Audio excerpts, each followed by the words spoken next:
మొదటి యోహాను 5వ అధ్యాయం 11వ వచనం. ఆ సాక్ష్యం ఏదనగా దేవుడు మనకు నిత్య జీవమును దయచేసెను.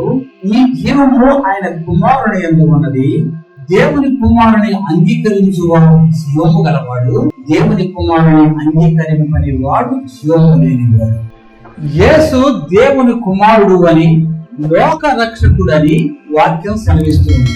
జాగ్రత్తగా వింటే మీకు యేసు దేవుని కుమారుడు అని, లోక రక్షకుడు అని మనం వాక్యం ద్వారా చెప్పుకుంటూ వస్తుంది. దాన్ని మనం ఎలా నమ్మగలం?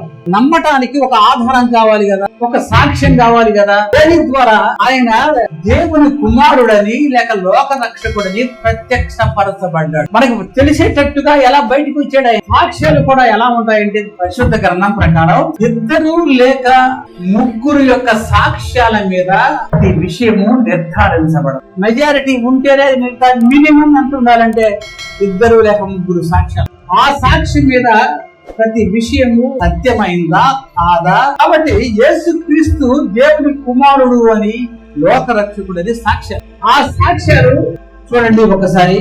మొదటి యోహానుకు రాసిన పత్రికని 5వ అధ్యాయంలో 4వ వచనం చూస్తాం.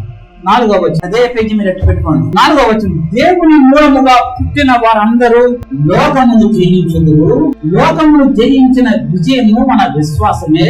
యేసు దేవుని కుమారుడని నమ్మువాడు తప్ప లోకమును జయించువాడు ఎవడు. ఒక ఖచ్చితమైనటువంటి నిశ్చయమైనటువంటి ఒక తీర్మానం ఏమని చెప్పబడిందంటే, యేసు క్రీస్తు దేవుని కుమారుడు అని నమ్మితే ఆ నమ్మిన వాళ్ళు మాత్రమే లోకాన్ని జయించగలరు.